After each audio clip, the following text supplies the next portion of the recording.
Following the ongoing upheaval in South Africa, including the whole xenophobia and immigrants must go protest and all that stuff, it has given birth to South Africa, I believe, one of the biggest changes in South Africa's employment framework in decades. South Africa's employment climate just experienced one of the biggest changes. The government just released a new employment framework titled Locals First. It's a framework that aims to prioritize South African citizens, permanent residents, in terms of like foreign nationals, in terms of like employment and things like that. So this framework, a lot of people say it's long overdue. If you watch my previous talk on what's next for South Africa, this is one of my suggestions. I even think that President Ramaphosa listened to me a little bit, because this was one of my suggestions in terms of what's next for South Africa. Now, however, although this is long overdue, as some people say, there's also the notion that this type of framework, with its title Locals First,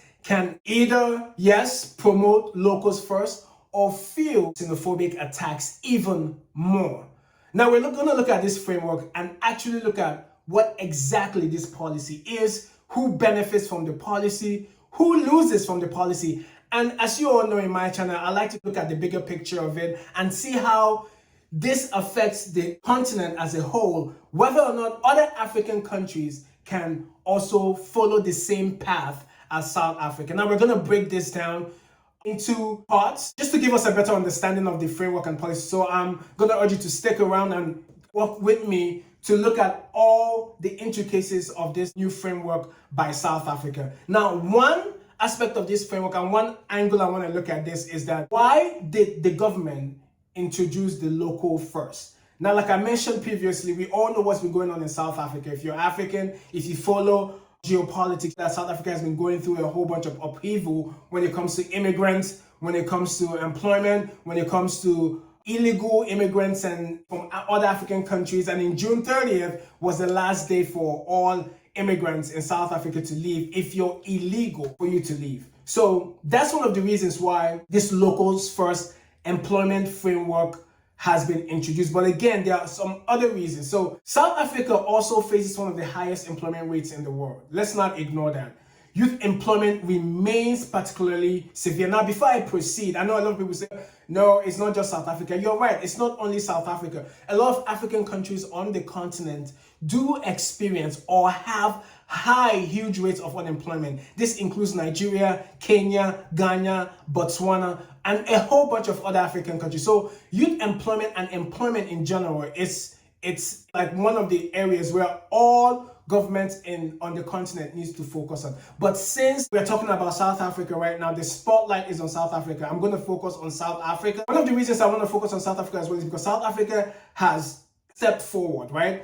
They have been the ones now to lead this whole thing about looking at immigration in Africa, looking at employment in Africa, and also how this is intertwined, or how to resolve these issues with the fact that there are free trade agreements that promote the integration of the continent and the integration of neighbors when it comes to trade and also employment within the continent. But let's keep going. So we know that, one, employment is a problem in South Africa. And for years, many South Africans have argued that employers increasingly hire foreign nationals because they're willing to do work for cheaper labor and for longer hours. Now, this is exceptionally true for almost every country that has a high influx of immigration. And if you watch my previous pod titled What's Next for South Africa, you'll see that I did mention this as well. Now, this issue has been politically charged. Communities across the country in South Africa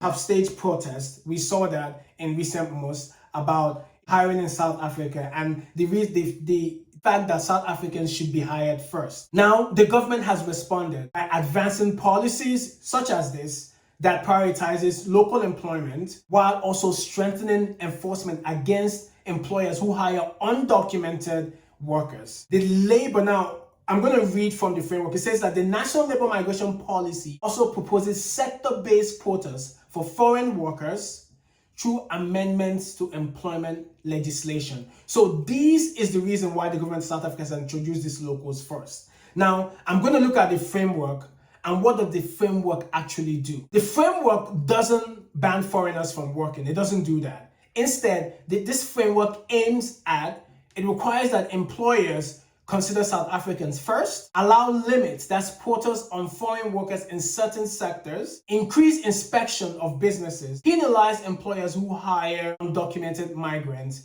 and encourage investment in South African workers. Now, this investment part is going to be hampered a bit, but I'm going to talk about that as I go further. So this is what the framework does. Now, of course, in every legislation, there are supporters and there are critics, and this is not void of it.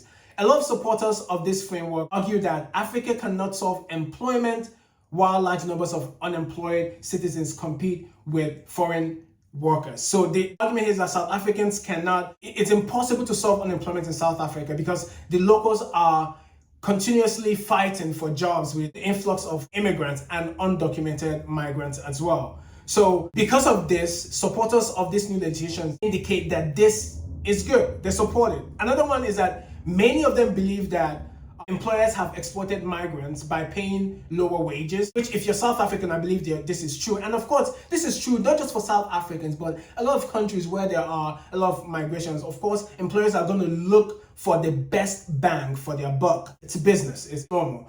And others say that every country prioritizes its citizens. And again, I'll say if you watch my previous pod on what's next for South Africa, I did mention it that part of enforcing this is that a lot of countries prioritize their citizens for various jobs. A lot of countries in this framework, South Africa mentions United States, Canada, Australia, and United Kingdom. While this is true, I have a question. Why do African countries continuously compare themselves with European countries when it comes to policies? The playing field is not the same.